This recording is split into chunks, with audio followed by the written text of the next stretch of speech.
ಮಣ್ಣು, ಒಂದೇ ಗಾಳಿ, ಒಂದೇ ನೀರು. ಆದ್ರೆ ಅಲ್ಲಿ ಹುಟ್ಟಿದ ಜನ ಮಾತ್ರ ಒಂದೇ ತರ ಇರುವುದಿಲ್ಲ. ಒಬ್ಬ ದೇಶದ್ರೋಹಿ ಇದ್ರೆ ಅವನ ಪಕ್ಕದಲ್ಲಿ ಒಬ್ಬ ಅಪ್ರತಿಮ ದೇಶ ಪ್ರೇಮಿ ಕೂಡ ಇರ್ತಾನೆ. ಇದು ಇವತ್ತಿನ ಪರಿಸ್ಥಿತಿ ಮಾತ್ರ ಅಲ್ಲ, ಶತಮಾನಗಳಿಂದಲೂ ಭಾರತದಲ್ಲಿ ಇಂತಹ ಘಟನೆಗಳು ನಡೀತಲೇ.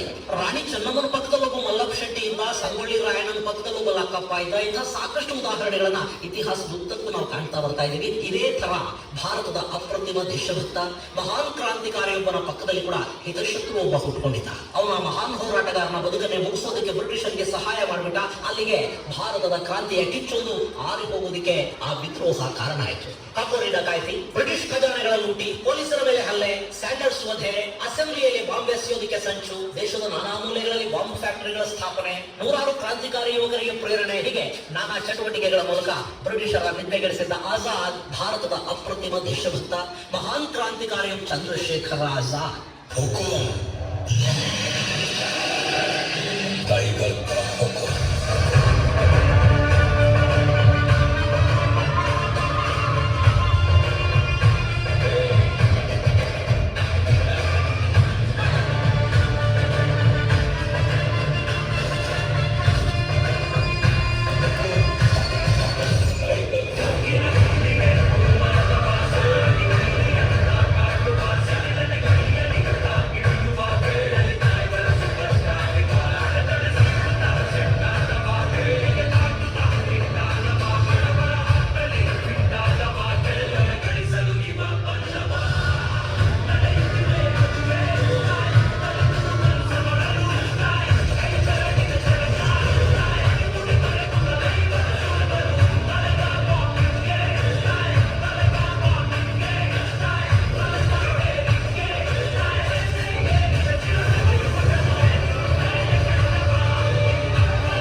ಬ್ರಿಟಿಷರ ವಿರುದ್ಧ ಕೈಗೆ ಆಯುಧವನ್ನು ಎತ್ತುಕೊಂಡಾಗ ಅವನಿಗಿನ್ನು 14 ವರ್ಷ ವಯಸ್ಸಷ್ಟೇ.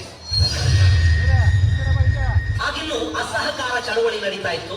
ಶಾಂತಿಯುತವಾಗಿ ಬ್ರಿಟಿಷರ ವಿರುದ್ಧ ಪ್ರತಿಭಟನೆ ಮಾಡ್ತಾ ಇದ್ದ ಗಾಂಧಿ ಅನುಯಾಯಿಗಳ ಮೇಲೆ ಬ್ರಿಟಿಷರು ಲಾಠಿ ಚಾರ್ಜ್ ಮಾಡೋದಕ್ಕೆ ಮುಂದಾಗ್ತಾರೆ.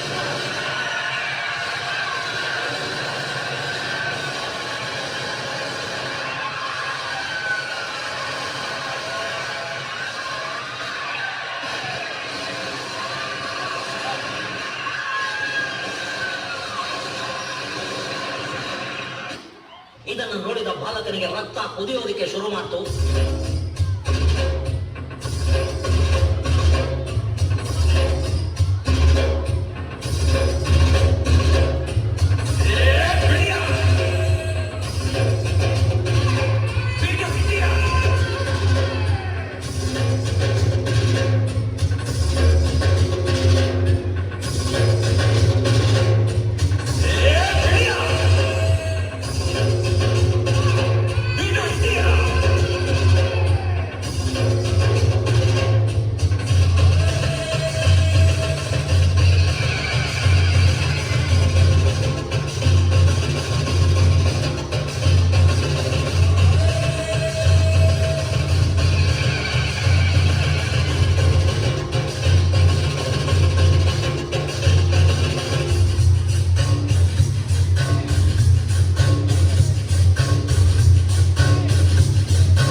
ಬಂಧಿಸಲಾಯಿತು. ಅವನನ್ನ ಮ್ಯಾಜಿಸ್ಟ್ರೇಟ್ ಮುಂದೆ ಹಾಜರುಪಡಿಸಿದ್ರು.